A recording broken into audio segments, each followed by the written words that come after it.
अन्नदाता। पग पग पर है संग तुम्हारे अन्नदाता।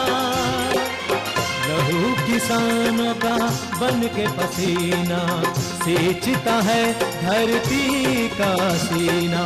मेहनत का तेरी हक दिलवाने, नई तकनीक नई खोज बताने। पशुधन को गुणवान बनाना, पौध सुरक्षा को सिखलाना, खेती के सब गुर समझाने, भारत का सरताज बनाने। आठों पहर है संग तुम्हारे अन्नदाता अन्नदाता।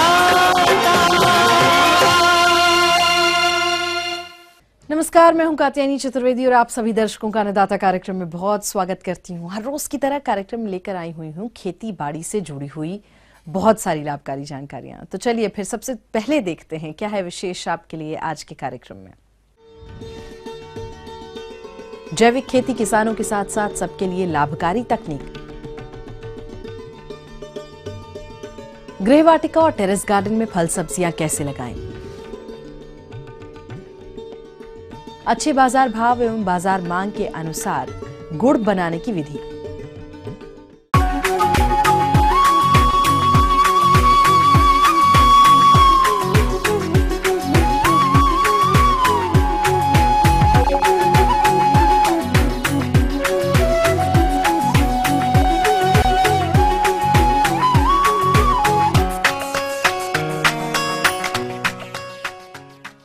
रासायनिक खेती से मुंह मोड़ चुके किसानों का रुझान अब जैविक खेती की तरफ बढ़ रहा है और इससे उन्हें काफी मुनाफा भी हो रहा है।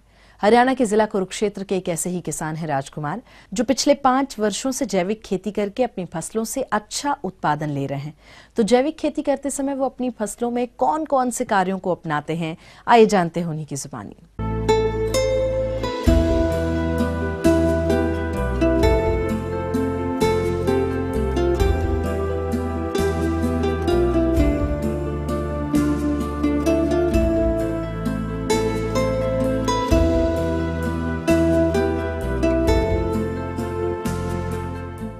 किसान भाइयों, जैविक खेती देशी खेती का उन्नत तरीका है।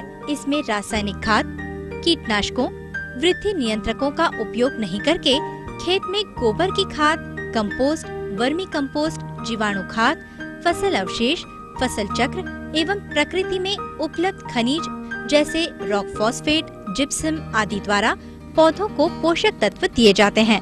फसल को प्रकृति में उपलब्ध मित्र कीड़ों, जीवाणुओं एवं जैविक कीटनाशकों द्वारा हानिकारक कीड़ों एवं बीमारियों से बचाया जाता है।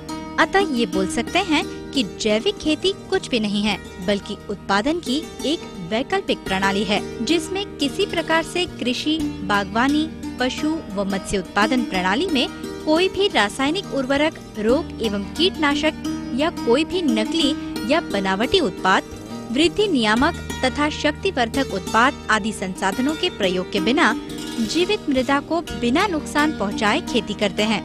मैंने ये खेती पिछले 7 वर्ष से मैं ये कर रहा हूँ और मेरी प्रेरणा स्रोत राजीव भाई जी रहे हैं। कुरुक्षेत्र के गांव मेहरा निवासी राजकुमार भी सभी किसानों की तरह से रासायनिक खेती करते थे, लेकिन उनकी पैदा की गई फसलों ने उनकी भाई की ही जान ले ली। राजकुमार ने खुद बताया कि उसका भाई 7 साल पहले कैंसर से मर गया। तभी से राजकुमार ने ठान लिया कि वो रासायनिक खेती को विदा कह देंगे। उनको प्रेरणा मिली स्वर्गीय राजीव दीक्षित के विचारों से। राजकुमार ने तब रुख किया प्राकृतिक खेती की तरफ। नतीजा, वो महाराष्ट्र में प्राकृतिक खेती के जनक सुभाष पालेकर की शरण में पहुंच गए। वहां से प्राकृतिक खेती के गुर सीखकर आज राजकुमार भी हरियाणा में प्राकृतिक खेती करने वाले अग्रणी किसान हैं। मेरे मुख्य मार्गदर्शक श्री सुभाष पालेकर जी अमरावती से हैं और मैं वहीं से ट्रेनिंग लेके आया था 7 वर्ष पहले। और मेरा उत्पादन जहाँ तक मैं मानता हूँ धान में ये केमिकल से भी ज़्यादा रहता है। जो केमिकल की जो मैं कृषि करता था वो 20-22 क्विंटल पूषा बासमती में निकालता था, लेकिन जब से मैंने प्राकृतिक खेती आरंभ की है तो इसमें मेरा 24 से 26 क्विंटल तक मैं इसमें गया हूँ। 1 एकड़ में करीब 26 कुंतल धान की पैदावार की है। यही नहीं, राजकुमार एक खेत में 5-5 फसलों की बिजाई कर कई गुना लाभ प्राप्त कर रहे हैं। उन्होंने एक साथ एक खेत में मेथी, सरसों, पालक, चना और गन्ना लगाया हुआ है। आइए कुरुक्षेत्र के इस किसान राजकुमार की जुबानी ही सारी बात सुनते हैं। मैं यहाँ देसी गेहूं की ही खेती करता हूँ। यदि हम देसी गेहूं को केमिकल खेती से करें या प्राकृतिक खेती से करें, तब भी प्राकृतिक कृषि केमिकल कृषि से आगे रहेगी। लेकिन यदि मैं हाइब्रिड सीड लगाता हूँ, तब केमिकल कृषि ज़्यादा उत्पादन देती है। इसमें मैंने जो आप खेत देख रहे हैं, ये गन्ने की बिजाई 3 नवंबर को मैंने की थी। इसमें मैंने लगभग 5 क्रॉप मैंने इसमें फसल लगाई। इसमें मैंने सरसों लगाई, मैंने इसमें मेथी लगाई, मैंने इसमें गन्ना लगाया, मैंने इसमें पालक लगाया। पालक की मैं कटाई ले चुका हूँ, मेथी की भी कटाई ले चुका हूँ। अभी इसमें मेरे पास सरसों खड़ी है और सरसों और गन्ने की कम्बिनेशन बड़ी ज़बरदस्त होती है, क्योंकि जब कीट पतंगे आएंगे वो सरसों उसको कंट्रोल करेगी और जितनी भी मधुमक्खी आएंगी इस पर, वो इस गन्ने को कल्टीवेशन करने में भी प्राकृतिक की ओर से मदद करती है। जिस खेती को हम हरित क्रांति के नाम से जानते थे, जब देश का उत्पादन बहुत कम था, इसकी बहुत आवश्यकता थी, लेकिन इसके एक दुष्परिणाम भी समाज के सामने आने शुरू हो चुके थे। और मैं अपने परिवार से ही इससे प्रेरणा लेता हूँ कि मेरा भाई कैंसर से पीड़ित होकर इस दुनिया को छोड़कर गया था और मुझे एक दुख भी लगा था कि मैं ऐसी कृषि कर रहा हूँ। और मैं जब केमिकल की कृषि भी करता था, मैं उसमें भी नंबर 1 किसान था, लेकिन एक पीड़ा थी कि मैं एक ऐसा उत्पादन करूं जिससे राष्ट्र को नुकसान होता है। ऐसे ऐसे वैज्ञानिक हम तैयार करते हैं और उसको यदि एक किसान ऐसा अन्न देता है कि उसकी मौत हो जाती है, तो बड़ी दुख और पीड़ा सहन करनी पड़ती है। और मैं तो स्वयं इसका दुख भोगी हूँ, क्योंकि मैंने अपने भाई को खोया है। अब प्रश्न यह उठता है कि ऐसा कौन सा उपाय किया जाए कि सब्जियों की पैदावार में वृद्धि हो। यह स्पष्ट रूप से कहा जा सकता है कि ऐसे खाद उर्वरकों का प्रयोग करना चाहिए जिसमें सब्जियों व पौधों को स्वस्थ रखने के लिए आवश्यक 16 तत्व मौजूद हों। रासायनिक उर्वरकों में ऐसा कोई नहीं है जिसमें ये सभी तत्व एक साथ मौजूद हों और 16 तत्वों को अलग अलग प्रयोग करना भी संभव नहीं है। ऐसी परिस्थिति में कार्बनिक खाद, जैविक खाद ही एकमात्र विकल्प है जिनका प्रयोग कर हम आवश्यक सभी तत्वों की आपूर्ति कर सकते हैं। मेरा एक मिशन था कि मैं इस खेती में कुछ नया करके जाऊं। कुछ लोग इसको जैविक कृषि भी मानते हैं। मैं इसमें ज़्यादा मात्रा में देसी खाद भी नहीं डालता। मैं एक गाय से 20 एकड़ की खेती कर सकता हूँ, इसके गौमूत्र से और उसके गोबर से और कुछ हम प्राकृतिक साधनों से। गांव मेहरा के राजकुमार की प्राकृतिक खेती की गूंज अब पूरे प्रदेश में सुनाई देने लगी है। उनके एक खेत में 5-5 फसलों की खेती का नमूना देखने के लिए हिसार से किसान शमशेर सिंह भी पहुंचे। मेरा नाम शमशेर सिंह है। मैं गांव सोरखी हिसार डिस्ट्रिक्ट से आया हूं। हमने राजकुमार जी की खेती के बारे में कोई सुनी थी चर्चा, तो उसको देखने के लिए हम यहाँ पर आए और हिसार से हमने यहाँ आके देखा कि बहुत अच्छा प्रोग्रेसिव फार्मर है। मिलके खुशी हुई। आज इनकी पत्ती पर चलने की हर किसान की ज़रूरत है। फसल तो जितनी हम ले रहे हैं, ये 1 एकड़ में जितनी गन्ना ले रहे हैं उतना गन्ना आम किसान भी 1 एकड़ में ले रहे हैं, लेकिन जो बीच में इंटरक्रॉप लेके जो बोनस ये प्राप्त कर रहे हैं वो एक बहुत बड़ी बात है। तो इसलिए किसान को के बहुत फायदे की चीज़ है और इसके ऊपर किसान ने सोचना चाहिए, आना चाहिए। आइए जानते हैं हिसार के किसान की जुबानी। मेरा नाम सतपाल है। मैं भी गांव मेरे का ही रहने वाला हूं। मेरे पास 4 एकड़ ज़मीन है। मैं 2 एकड़ में नेचुरल फार्मिंग करता हूं और 2 एकड़ में मैं केमिकल खेती करता हूं। केमिकल खेती निकलती ज़्यादा है लेकिन उसके नुकसान बहुत हैं, और जो अपनी नेचुरल फार्मिंग है वो निकलती कम है लेकिन पैसे उसमें कुछ ज़्यादा बन जाते हैं। इससे हिसार से रिटायर कृषि अधिकारी राम कुमार का कहना है कि आज जरूरत है मिक्स क्रॉपिंग की, जिससे किसानों को ज्यादा से ज्यादा फायदा हो सके। मिक्स क्रॉपिंग में हमने जो लिया है वो सरसों है, दूसरी है आलू की, और अब गेहूं और गन्ना का हमने एक साथ की बिजाई कर। इसमें लागत कम है, पैदावार ज़्यादा है, तो फिर किस बात की इसमें वो झिझक करता है कि वह अपनाए क्यों नहीं। लेकिन क्या है कि इसकी जानकारी सरकारी तंत्र से नहीं हुई, कभी भी नहीं हुई, और ना कभी सेमिनार ऐसे हुए जो सरकारी तरफ से। उन्होंने हैरानी और खेद जाहिर करते हुए कहा कि सरकारी तंत्र इस ओर ध्यान ही नहीं दे रहा, जबकि प्राकृतिक खेती में लागत कम है, लाभ ज्यादा है। जी हाँ, तो ये थी कुछ उपयोगी जानकारियां। यहाँ एक बहुत छोटे से ब्रेक के लिए रुकते हैं, बहुत जल्द लौटेंगे।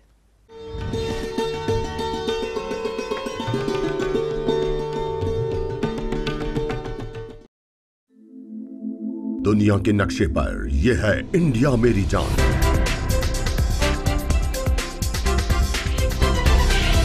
भारत थोड़ा अलग है।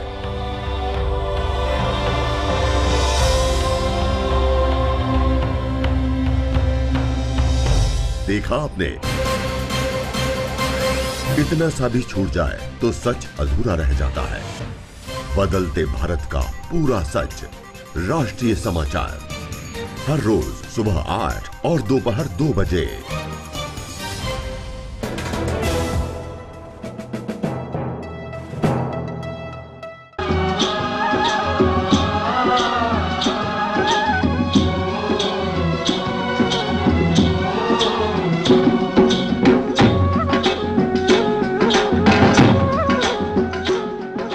ब्रेक के बाद आपका एक बार फिर से बहुत स्वागत है अन्नदाता कार्यक्रम में।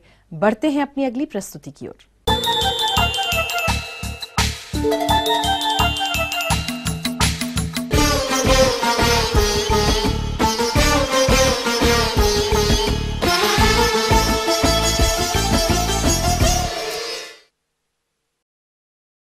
किसान भाइयों, जैसा कि अन्नदाता कार्यक्रम के पिछले अंशों में आपने किचन और टेरेस गार्डन की उपयोगिता और फसलों के चुनाव के बारे में जाना, इसी कड़ी को आगे बढ़ाते हुए आज हम जानकारी लाए हैं किचन और टेरेस गार्डन में फल सब्जियों को उगाने की तकनीकी पर, जिससे कि आप इनको उगाकर अपने घर की आवश्यकताओं की पूर्ति कर सकें।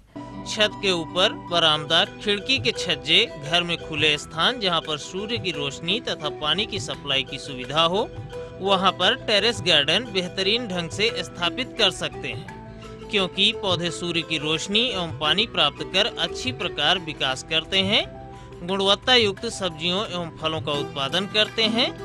प्रायः आज के समय में फ्लैटों में जगह नहीं रहती, इसीलिए वहां पर मकान की छत के ऊपर ही इसकी बागवानी कर सकते हैं।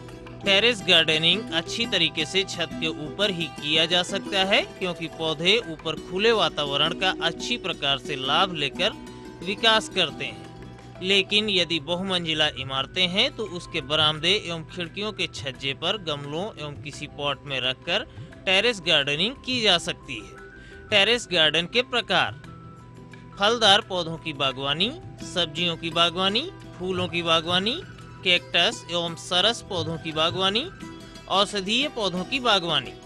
टेरेस गार्डन की विधियां: छत के ऊपर बेंच या तिपाई के सहारे छत पर बागवानी का भार कम पड़े, इसके लिए सीमेंट एवं मिट्टी के मिश्रण का सुविधानुसार लंबाई एवं गहराई का बेंच बनाते हैं।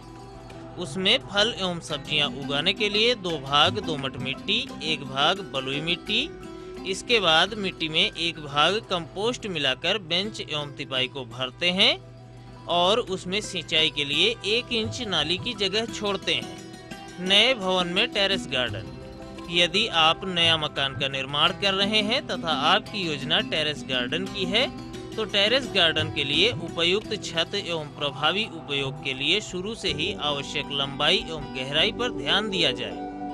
इसके लिए छत का फर्श वाटरप्रूफ हो, उसके लिए वाटरप्रूफ सामग्री का फर्श पर लेप किया जाता है और जल निकास के लिए क्रमिक ढलान के साथ छत को बनाया जाता है। जल निकास नाली को बजरी जाली से कवर किया जाता है। पूरे छत पर जियो स्टाइल के टाइल सामग्री बिछाकर फर्श को बनाना चाहिए। इसके बाद मिट्टी भरकर सब्जियां एवं पौधे उगाना चाहिए। गमले एवं कंटेनरों के द्वारा टेरेस गार्डनिंग: सीमेंट के बर्तन, मिट्टी के बर्तन, प्लास्टिक बैरल, लकड़ी के बैरल, बक्से, टोकरी, प्लास्टिक जार, टूटी बाल्टियां, tin box, drum box, plastic cover, cement, fertiliser bag इत्यादि को छत पर रखकर उसमें सब्जियां, फूल एवं फल के पौधे उगा सकते हैं। उथले मिट्टी के बर्तन या लकड़ी के बॉक्स के द्वारा टेरेस गार्डनिंग: 10 सेंटीमीटर ऊंचे एवं 35 सेंटीमीटर व्यास के, जिनमें नीचे की तह में जल निकास हेतु छेद वाले उथले मिट्टी के बर्तन या 60 सेंटीमीटर लंबे, 40 सेंटीमीटर चौड़े तथा 10 सेंटीमीटर गहरे, नीचे की तह में 6 से 8 संख्या में समान जल निकासी वाले छेद होने चाहिए। लकड़ी के बॉक्स या चिकनी मिट्टी के बर्तन में प्रत्येक छेद के ऊपर एक कार्क का टुकड़ा रख देते हैं या एक बड़ा कार्क का टुकड़ा नीचे की तह में रख देते हैं। इसके उपरांत आवश्यक मिट्टी के मिश्रण से भरकर इन बर्तन को खुले सूर्य की रोशनी में रख दिया जाता है और इसमें सब्जियां उगाई जाती हैं। पक्के मिट्टी के बर्तन के द्वारा टेरेस गार्डनिंग। पक्के चिकनी मिट्टी के विभिन्न आकार वाले गमले को छत पर रखकर विभिन्न प्रकार के पौधों की खेती कर सकते हैं, जो ऊपर की तरफ चौड़े होते हैं, जिसमें नीचे 3/4 भाग मिट्टी और कंपोस्ट भर देते हैं और आवश्यकता पड़ने पर आसानी से मिट्टी को बदल सकते हैं। इस प्रकार के गमले में डहेलिया, प्लम, झाड़ीनुमा पौधे को आसानी पूर्वक उगा सकते हैं। इसके अलावा विभिन्न प्रकार की सब्जियों जैसे बैंगन, टमाटर, मिर्च, हल्दी, धनिया एवं चौलाई के साग को उगा सकते हैं। पॉलीथीन बैग में टेरेस गार्डनिंग। छोटे पारदर्शी पॉलीथीन बैग में, जिसमें नीचे की तरफ जल निकास हेतु छिद्र करके 3/4 भाग मिट्टी और कंपोस्ट भरकर चमेली, दुरंता, क्रोटन पौधे कटिंग के अलावा पपीता, गोभी, टमाटर, मिर्च इत्यादि के पौधों की नर्सरी उगा सकते हैं।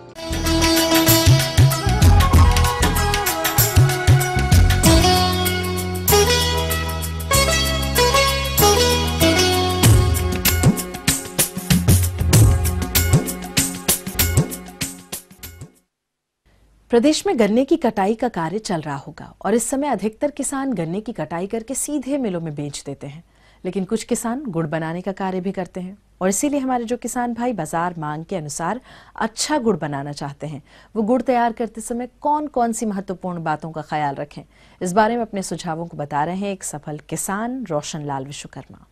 किसान भाइयों, मैं बताऊंगा आप लोगों को कि देसी विधि से गन्ने का गुड़ कैसे बनाया जाता है। तो इसमें सबसे पहले तो गन्ने का चुनाव करना पड़ता है कि जिसमें शुगर परसेंटेज ज्यादा हो, उसी गन्ने का गुड़ बनाने से फायदा है। और इसका एक परिपक्व अवस्था होनी चाहिए जिससे इसमें शुगर परसेंटेज अच्छा रहता है और गुड़ बनाने में ईंधन भी कम लगता है, क्योंकि इसका रस गाढ़ा हो जाता है, मैच्योर हो जाता है। किसान भाइयों, गन्ने से रस निकालने के लिए क्रशर मशीन और रस को पकाकर गुड़ बनाने के लिए उचित आकार की भट्टी बनाना जरूरी होता है। यदि आप क्रशर मशीन की क्षमता से कम या अधिक रस की खपत वाली भट्टी बनाते हैं तो रस पकाव का संतुलन बिगड़ जाने से गुड़ बनाने की प्रक्रिया भी बाधित हो सकती है। तो गुड़ भट्टी और मशीन, इनका एक सामंजस्य होना चाहिए और जो क्षमता का क्रेशर है उसी हिसाब से गुड़ भट्टी का चुनाव करना पड़ेगा। यदि आपकी गुड़ भट्टी बड़ी है तो ईंधन ज्यादा खाएगी और रस नहीं पूछ पाएगा, या फिर आपका क्रेशर बड़ा है तो उसमें लेबर चार्ज ज्यादा लगेगी और उससे सामंजस्य नहीं बैठ पाएगा। भट्टी के हिसाब से क्रेशर का चुनाव करना चाहिए जिससे लेबर भी कम लगे और ईंधन भी उसमें पूछता रहे, उसकी क्षमता के हिसाब से अपन उत्पादन ले सके। किसान भाइयों, यदि क्रेशर की बात करें तो क्रेशर की क्षमता के हिसाब से इसमें जिसका उपयोग करते हैं इसको चलाने के लिए मोटर का या डीजल पंप का, तो उसी की क्षमता के हिसाब से करें। इसमें पूरा सामंजस्य होना चाहिए। उसमें ऐसा ना हो कि क्रेशर से कम क्षमता की मोटर हो तो उसमें गन्ने की पेराई भी सही नहीं होगी और मतलब वो जो आउटपुट है वो नहीं मिल पाएगा। या फिर क्रेशर से ज्यादा एचपी का उसमें मोटर या इंजन का उपयोग करेंगे तो मशीन में टूट फूट भी होगी। तो इस हिसाब से इसका सामंजस्य बना के चलें। क्रशर द्वारा गन्ने की पिराई करते समय हमारे किसान भाई लापरवाही करते हैं तो दुर्घटना भी हो सकती है, इसलिए कुशल व्यक्ति से ही क्रशर मशीन में गन्ना लगवाएं और भट्टी झोंकते समय भी कुछ सावधानियों को ध्यान में रखें। किसान भाइयों, क्रशर पे काम करने के लिए सुरक्षा की दृष्टि से देखें तो उसके कोई भी पार्ट उसका ओपन नहीं होना चाहिए। यदि आवश्यकता पड़े तो उसको गियर बॉक्स हो या उसमें जो चालू बंद करने का सिस्टम है पास में हो, उसको जरूरत पड़ने पर बंद कर सके। और गियर होना चाहिए। और उसमें देखें जो उसमें मजदूर जो काम करते हैं वो नशे में ना हो ढीले कपड़े न पहने जिससे उसमें फंसने का डर रहे, और रात में यदि अपन काम कर रहे हैं तो एक पर्याप्त लाइट की व्यवस्था हो जिससे आदमी सुरक्षित उसमें काम कर सके। किसान भाई यदि भट्टी पे गुड़ बनाने की बात करें तो इसमें जो भट्टी की जो उसको सुरक्षा को देखे तो उसमें चारों तरफ से उसको बंद करके रखे जिसमें कोई जानवर वगैरह आके भट्टी में न गिरे, और साफ सफाई की विशेष व्यवस्था रखे वहाँ पे। और उसमें जो गुड़ बनाते कोशिश करें कि ताजे गन्ने का ही रस बनाए, यदि उसमें टाइम ज़्यादा हो जाता है तो गुड़ भी खराब हो जाता है और उसमें परेशानी आती है। इसलिए ताजे गन्ने के जूस का ही गुड़ बनाए तो उसमें क्वालिटी भी अच्छी मिलेगी। और रस को भट्टी में लाने से पहले उसको छान लेना चाहिए जिसमें कोई फालतू कूड़ा कचरा उसमें न जाए। सामान्यतः गुड़ की मांग और बाजार भाव उसके रंग पर निर्भर करता है। इसके लिए बहुत से किसान भाई गहरा पीला रंग करने के लिए हाइड्रोस पाउडर का अत्यधिक मात्रा में इस्तेमाल करते हैं। हाइड्रोस पाउडर जरूरत से अत्यधिक इस्तेमाल करने पर गुड़ में सोडियम की मात्रा बढ़ जाती है, जिससे गुड़ में नमी सोखने की क्षमता बढ़ जाएगी। फलस्वरूप गुड़ गीला हो जाएगा और गुड़ पर फफूंदियों का प्रकोप होने की संभावना बढ़ जाएगी। गुणवत्ता युक्त गुड़ बनाने के लिए सफाई का तो विशेष ध्यान रखना ही चाहिए। साथ ही साथ गुड़ की चमक को बढ़ाने के लिए रासायनिक पदार्थों की जगह कुछ घरेलू विधियों का प्रयोग करके आप अपने गुड़ को अधिक स्वादिष्ट बना सकते हैं। किसान भाई गुड़ बनाते समय ध्यान रखना चाहिए, उसमें जो भट्टी को गर्म करते हैं तो उसमें जितनी मात्रा में उसकी आग की जरूरत है या आंच की जरूरत है उतनी ही देवें उसमें। किसान भाई जो गुड़ बनाते समय जो गन्ने के रस में मेल रहता है उसको निकालने के लिए जो जंगली भिंडी होती है उसको कूटकर उसमें पानी मिलाकर उसका उपयोग करें। और जहां तक हो सके तो बाजार में विभिन्न प्रकार के जो रासायनिक चल रहे हैं उनका उपयोग न करें, क्योंकि गुड़ का उपयोग खाने के लिए भी होता है और कई उत्पाद बनाने में होता है जिससे सुरक्षित रहे। अब गुड़ की ठोसपन तथा गुड़ की गुणवत्ता को जांचने के लिए टेस्टर का इस्तेमाल करते हैं। उत्तम गुड़ में अवयवों की मात्रा इस प्रकार होनी चाहिए: शर्करा 80 से 82%, ग्लूकोज तथा फ्रक्टोज 10 से कम, सल्फर डाइऑक्साइड 6 मिलीग्राम से कम, नमी 6% से भी कम होनी चाहिए। गन्ने के रस को कढ़ाई में पकाने वाला व्यक्ति भी कुशल होना चाहिए ताकि गुड़ कढ़ाई में ना जले और वो रस के पकाव की उचित अवस्था को पहचान कर अच्छी क्वालिटी का गुड़ बनाए। आगे और भी कुछ रोचक जानकारियां हैं आपके लिए, लेकिन यहाँ एक छोटे से ब्रेक के लिए रुकेंगे। जल्द हाजिर होते हैं।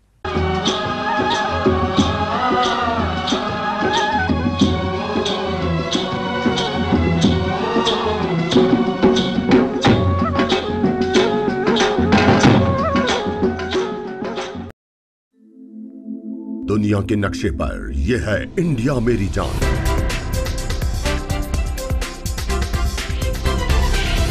भारत थोड़ा अलग है।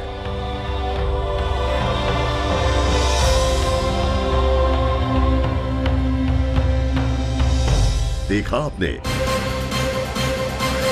इतना सा भी छूट जाए तो सच अधूरा रह जाता है।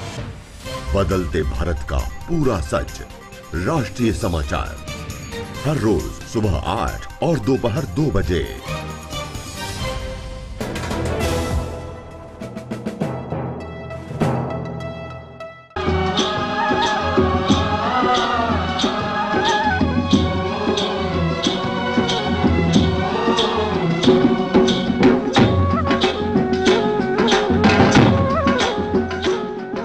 ब्रेक के बाद आप सभी दर्शकों का एक बार फिर से बहुत स्वागत है और अब रुख करते हैं अपनी अगली कड़ी की ओर।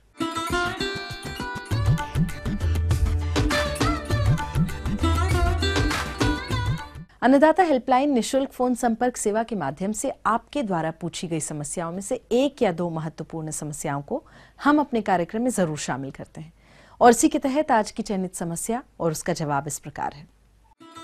अन्नदाता कार्यक्रम में आज हमने जिस प्रश्न को शामिल किया है उसे पूछा है ग्राम राजलूगढ़ी, जिला सोनीपत के समय सिंह ने। आप मुर्गियों की कड़कनाथ प्रजाति के बारे में जानकारी चाहते हैं तो समय सिंह जी आपकी जानकारी हेतु प्रस्तुत है कार्यक्रम का यह अंश।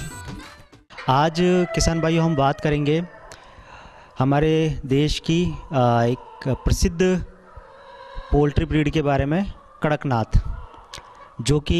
जिसका कि मांस काफ़ी प्रसिद्ध है भारत के अंदर। कड़कनाथ, इसको बाहर से देखने पे इसकी कलंगी, इसके पैर, इसके वेटल सभी काले कलर के होते हैं। ये काला कलर होता है क्योंकि इसमें मेलानिन पिगमेंट जमा हो जाता है जो कि फाइब्रोमेलानोसिस कहलाता है। इस मेलानिन पिगमेंट के जमा होने के कारण इसका मांस का कलर भी काला होता है और सामान्यतः ये मांस के लिए पाली जाती है। इसमें जो मेल होता है उसका वजन लगभग 3 से 3.5 किलो और फीमेल उसका वजन 2 से 2.5 किलो। अंडों का उत्पादन इसमें कम होता है। अंडों का उत्पादन सामान्यतः 120 से 150 के बीच में इसमें अंडों का उत्पादन होता है। मुख्यतः ये मांस के लिए ही पाली जाती है।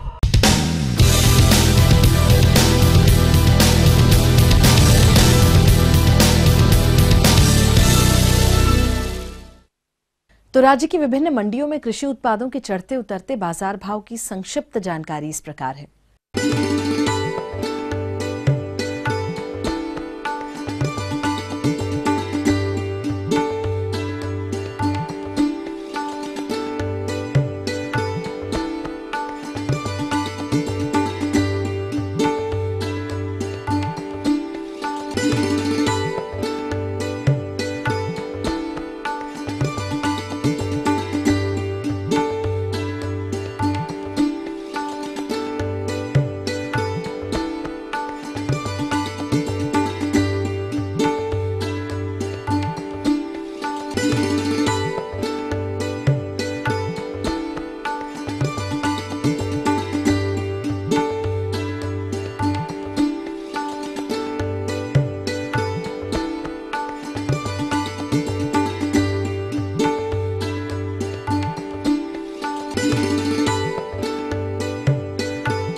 और चलिए अब देखते हैं कल दिखाए जाने वाले कार्यक्रम की मुख्य झलकियां।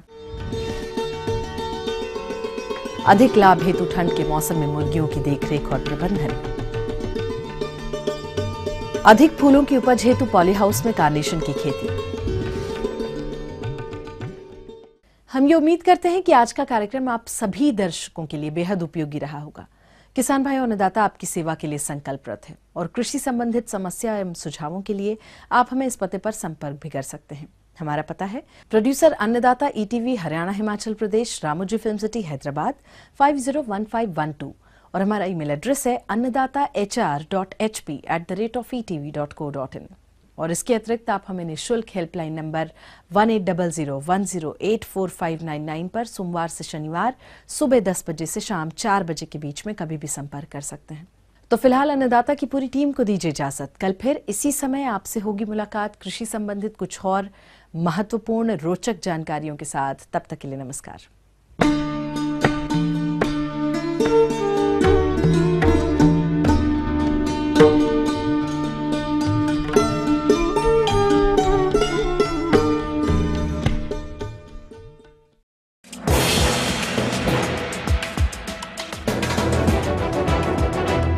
आप देख रहे हैं ETV न्यूज हरियाणा हिमाचल प्रदेश, खबर ही जीवन है।